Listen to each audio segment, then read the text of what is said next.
Have you ever found yourself wondering about the true story behind a legendary figure? Maybe even a god, not just, the myths and legends, but the how and the why, how they actually became who they are. Yeah, definitely. Those origin stories. Exactly. So today we're doing a fascinating deep dive into the story of Sakka, the king of gods. You might know him as Indra, Right. but this isn't just a tale about divine power. It's actually a really profound look at how character, how actions can literally shape destiny. That's a great way to put it. Our mission today really is to unpack this ancient text. It gives us an incredibly rare glimpse, doesn't it? It really does. Into Sakka's past life, his virtues, and the surprising path he took to get where he is. It's not just about understanding a deity. No. It's more about these universal principles, cause and effect. How truly amazing outcomes can come from consistent ethical choices. And the source material we're using for this deep dive Yeah. it's captivating. We're drawing these illuminating excerpts from the Sakka Vatthu, which captures a direct conversation, where the Buddha himself reveals Sakka's origins and the specific practices, the actions that led to his incredible position. It's quite direct, the explanation. Very. Yeah. So, to set the stage, we start our journey in ancient Sali in the Kudagara Hall. And it all begins with this curious individual whose question actually sparked this whole revelation. Okay, let's unpack this. So the story kicks off in Vasali. There's this prince from the Licchavi clan. They were a powerful republic back then. A respected group, yeah. Right. His name was Mahali, and he'd heard the Buddha talking about Sakka, about his great fortune. Okay. But Mahali, he sounds like a pretty direct kind of guy. He had a very specific question for the Buddha. Which was? Had the Buddha actually seen Sakka?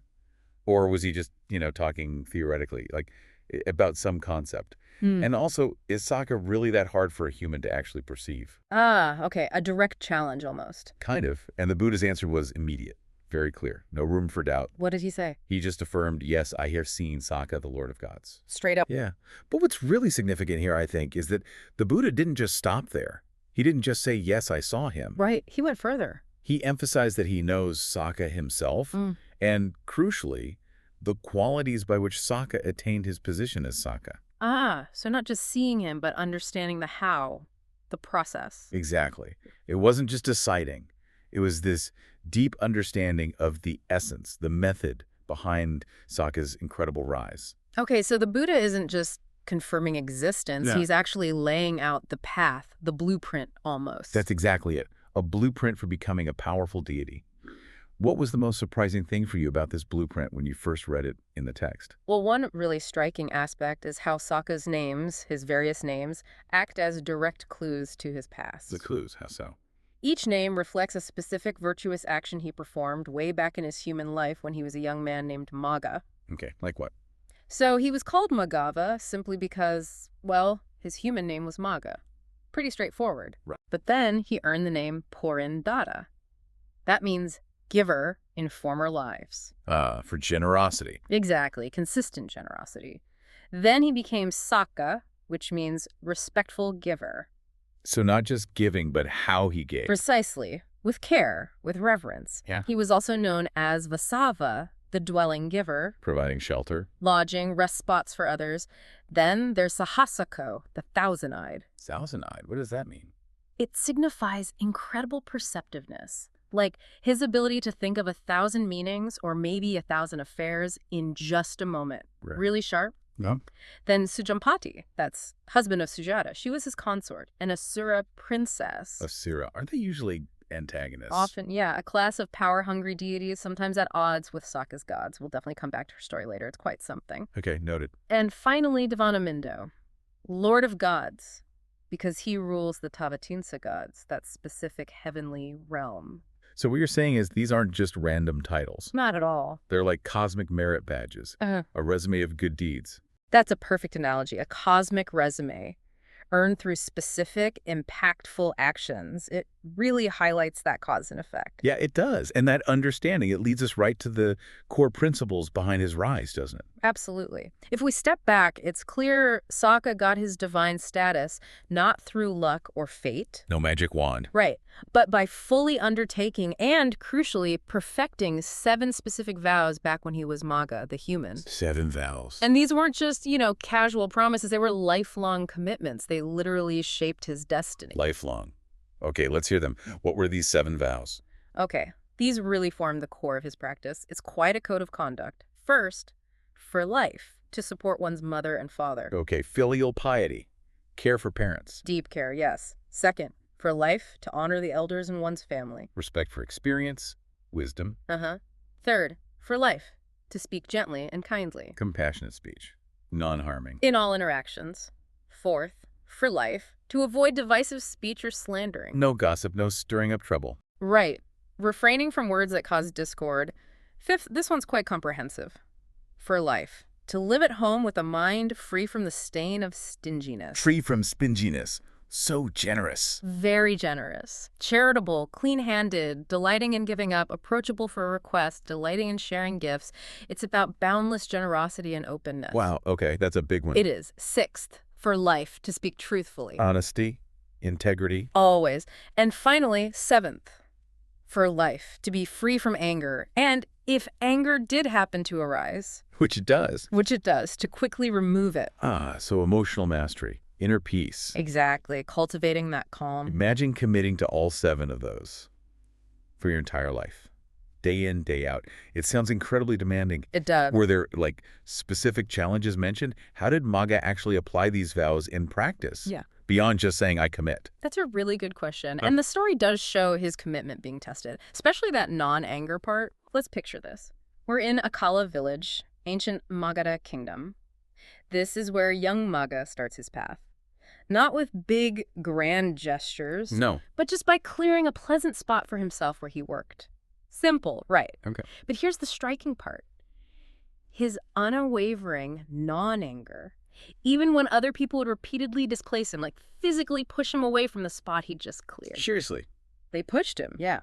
But Magha, he just moved, cleared another spot. He didn't get angry, didn't retaliate. It kept going. Just kept going, continued his work. That's the foundation right there of his immense loving kindness, his metta. Wow. That level of patience is something else. And this attracted others. It did. His actions spoke louder than words, you could say. Soon, 32 companions joined him. 32. Yep.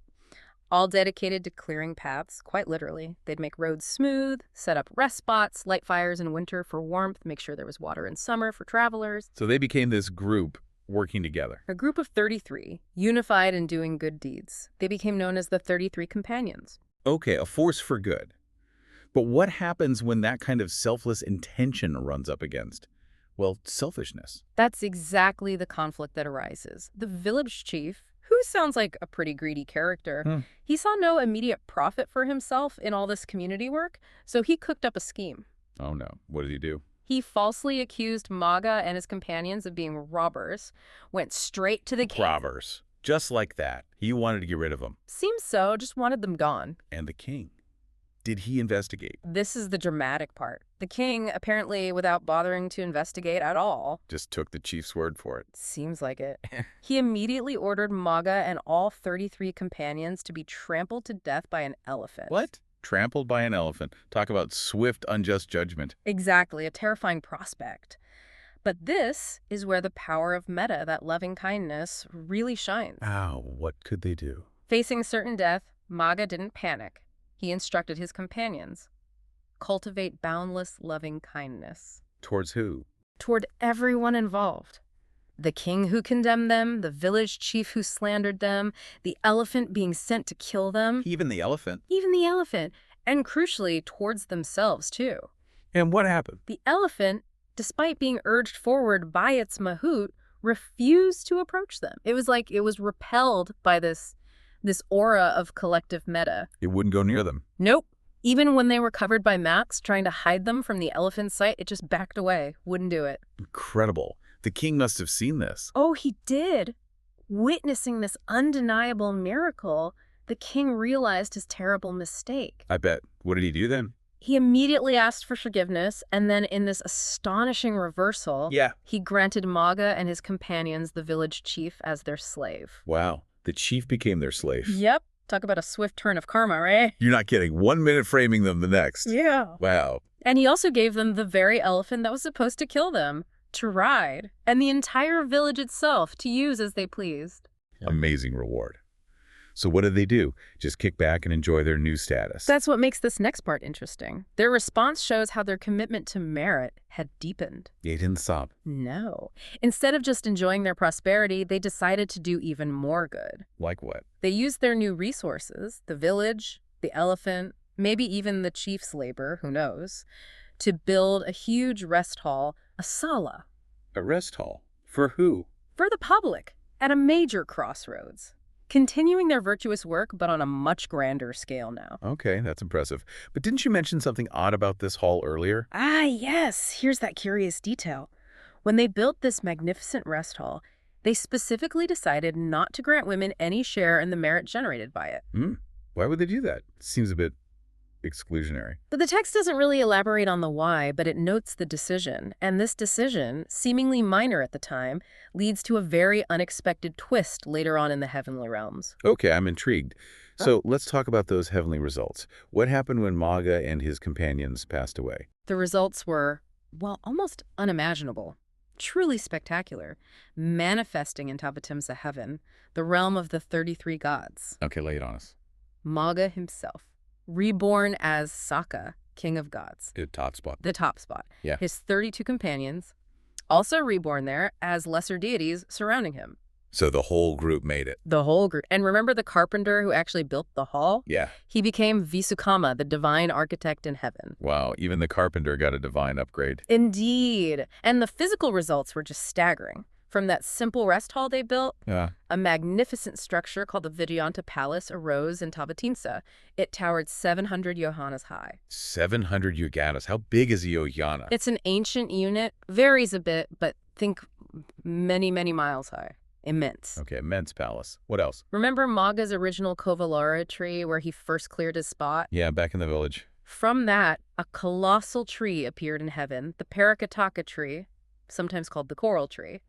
300 yojanas in circumference. Huge tree. Massive.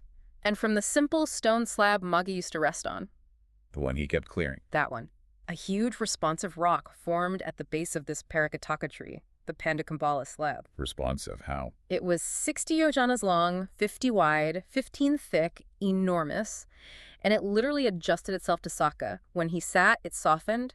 When he stood, it firmed up. Always perfectly comfortable. A self-adjusting divine rock. Okay. And the elephant, the one that refused to trample them. What happened to the elephant? Reborn as the divine elephant, Eravana, a truly immense being, 150 yojanas long. Whoa. And here's where it gets really wild. Eravana could manifest 33 heads. 33 heads. Yeah. Each head had 7 tusks on each tusk, 7 ponds in each pond, 7 lotus clumps, each clump. 7 flowers, each flower, 7 petals. This is getting complex. And on each single petal, 7 divine maidens dance. 7. Wait, let me try and calculate that. 33 times 7 times 7 times 7 times 7 times 7. It's over 27 million dancing maidens in total. 27 million on one elephant. An absolutely astonishing vision of abundance.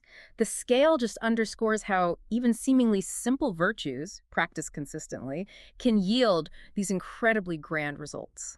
Unbelievable. Okay, so that's Magha, his companions, the carpenter, the elephant. What about the wives? You said they were excluded from the hall's merit? Right, but karma, as you said, finds a way. Even for them. Remember Sudhama? The one who didn't help build but bribed the carpenter. That's her. Quite clever in a way. She got her name put on the hall's finial, the very top ornament. So a tiny connection. A tiny connection, perhaps some partial merit, maybe just the association. Because of that single act, she was reborn with a vast 500 yojana divine assembly hall named after her, the Suhama Devasabha. Named after her. Yep. Known as the most beautiful place in Tavatimsa, apparently, where the Dhamma, the Buddhist teachings, are often heard. Interesting. Okay, what about the others? Sunanda. She had built a pond for the visitors back at the human rest hall. Right. Her reward, a stunning 500 yojana pond in heaven, the Nanda Pokarani. A divine pond. Makes sense. And Susitra. She created a flower garden for the visitors. So she gets... A glorious 500 yozana flower garden in heaven, the Sitalada Vanana. Okay, so they all got something related to their specific contribution, even if they weren't part of the main merit. But Sujata, Sujata. the one who only cared about her appearance, did no good deeds related to the hall. Exactly. Here we see the flip side of karma, the stark consequences of neglecting that kind of virtuous action. So what happened to her? Her initial fate was, well, a very stark contrast to the others. Because she focused only on self-adornment, accumulated no merit from the group project. She was reborn as a crane, or maybe a heron. A bird. A bird, in some lonely mountain ravine. It really shows the immediate dramatic impact of neglecting virtuous action. Small choices, big consequences. A crane? But you said Sakka remembers her. He does. The story doesn't end there for Sujata, which is fascinating. Sakka, remembering his former wife from his human life as Magha, he actually goes to find her. Finds her as a crane. Finds her as a crane, and maybe surprisingly, he offers her the 5 precepts, the basic ethical guidelines, to help her improve her karma, even in that form. He offers precepts to a crane. Seems so. And then he tests her commitment. How do you test a crane? He disguises himself as a dead fish lying on the sand. Okay. As a crane, Sujata had apparently vowed, as part of keeping the precepts Sakka gave her, only to eat fish that were already dead, so she wouldn't kill. Right, the non-harming precept. Exactly. So she picks up the disguised Sakka fish, but then he whittles his tail. So it seems alive. Right. Realizing it's a living fish, she immediately drops him. Won't break her vow. Even though she's presumably hungry. Presumably. And this happens 3 times. He tricks her 3 times, she drops him 3 times. This seemingly small act of restraint, Yeah. practiced diligently, even as a crane, is shown to be profoundly significant. Her dedication was unwavering. So did it work? Did her karma improve? It did. Sujata eventually dies as the crane, and her next rebirth. She becomes a potter's daughter in Varanasi. Back to human form. Back to human. And because she kept those precepts so perfectly in her crane life, she's now incredibly beautiful with golden skin. Shows how quickly good karma can ripen, doesn't it? It really does. Crane to beautiful human. Does Sakka leave her alone now? Nope. His intervention continues. It's quite touching, actually. He visits her again. As the potter's daughter. Yes. This time, he's disguised as a vendor selling something called elaluka. They look like gourds. Just regular gourds. But they're actually magnificent jewels inside. He offers them freely, but with a catch. What's the catch? He'll only give them to someone who keeps the precepts. Another test. Or maybe seeking her out specifically? Seems like it. And the potter's daughter, Sujata, without hesitation, identifies herself. She says she maintains the unbroken 5 precepts. So she declares her virtue. She does. Sakka then reveals himself, gives her the jewels maybe to help her livelihood, and reminds her again, keep those precepts pure, still emphasizing that diligent ethical conduct. Okay, so she's beautiful, virtuous, and now has jewels. What next for Sujata? Her journey takes another dramatic turn. She eventually dies as the potter's daughter, and her next rebirth. Yeah. Where does she end up? She's reborn as the daughter of Vepasiti, the Asura king. The Asura king, Sakka's sworn enemy. The very same. Oh. But because of her diligent precept keeping in her 2 previous lives, crane and potter's daughter. The cumulative effect. Exactly. She's incredibly beautiful. So, the daughter of Sakka's enemy, but beautiful and virtuous. This sets up some drama, doesn't it? Oh, absolutely. The reunion is almost cinematic. Vepasiti, the Asura king, decides to let his daughter choose her own husband. He gathers all the eligible Asuras. A scooter's assembly. Pretty much. Yeah. Sujata is supposed to throw a flower garland to her chosen one. Yeah. Sakka, somehow knowing this is happening, disguises himself.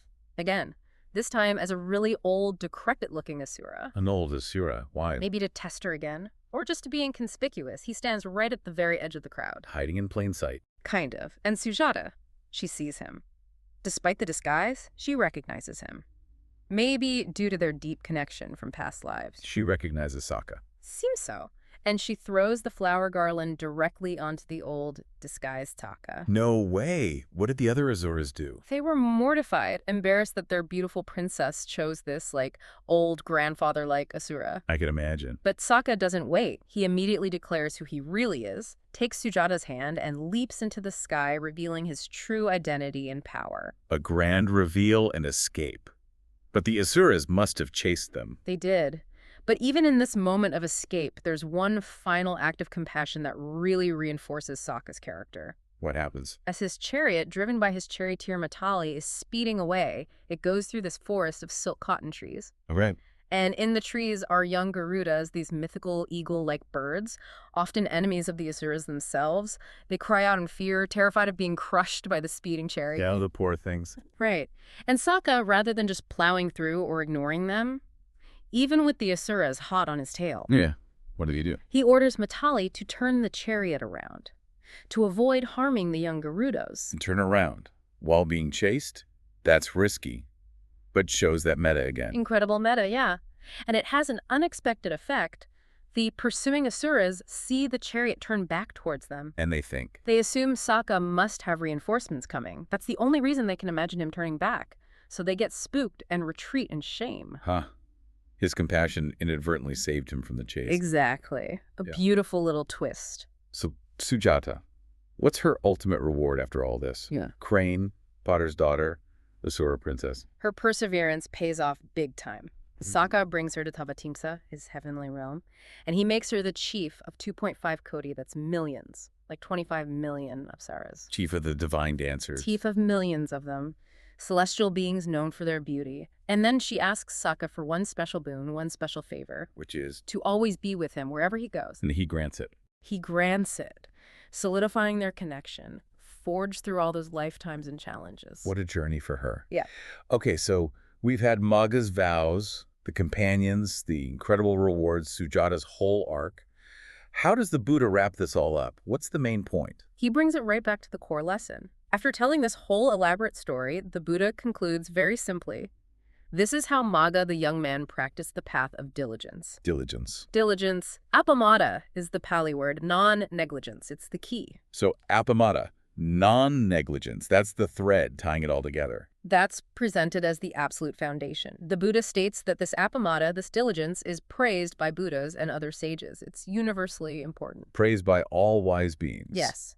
And it's the foundation, he says, for attaining all worldly and superworldly attainments. Everything good comes from it. Worldly and superworldly. So success in life and spiritual success too. Both. And conversely, it's opposite. Pamāda, negligence, heedlessness. That's always condemned. Because it's seen as the root of all misfortunes. Everything from basic human suffering right down to rebirth in lower unhappy realms. So diligence leads up, negligence leads down. That's the core message. Which really makes you think, doesn't it? If these simple, consistent acts of diligence, these vows, can lead to such extraordinary divine outcomes, what impact could our own small, daily, diligent choices have on our lives? Yeah, it puts our own actions in a different light. Yeah. This isn't just some mythology, is it? It's presented as a powerful framework. Understanding how choices, especially diligent, consistent ones, create consequences, both right here and maybe beyond. The sheer scale of those heavenly rewards, the palaces, the elephant, the gardens, it's all shown as a direct result of, well, simple but consistent virtuous actions. And the impact on the original listener is profound, too. Remember Mahali the Licchavi, the prince who asked the first question? Yeah, the one who wanted to know if the Buddha had actually seen Sakka.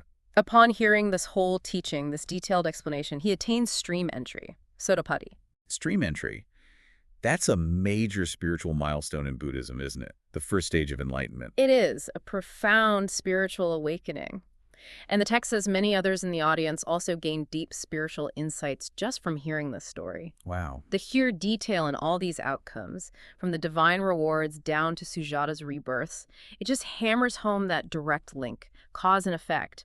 Every action, however small it seems, really does have a ripple effect. So looking back at Sakka's whole story, what really stands out for you? What's the big takeaway? For me, it's that vivid illustration that power, prosperity, even the divine kind, it's not arbitrary. It's not just handed out. It's earned. It's earned through consistent, deliberate, virtuous actions, especially through cultivating that non-negligence appamāda and that boundless loving kindness metta. Yeah.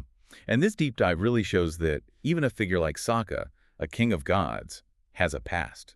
A history rooted in understandable ethical choices. Absolutely. His current glory is presented as the direct result of tangible choices made way back when he was human. It really challenges us, I think. How so? Well, it makes you consider if these huge, grand outcomes can arise from these core principles. kindness, truthfulness, generosity, non-anger, diligence. What small, diligent actions can you, listening right now, take today? What small things might ripple through your own life in surprising, positive ways? It brings it right back to our own choices, doesn't it? It really does. A lot to think about there. Definitely. Join us next time on The Deep Dive for another journey into fascinating insights.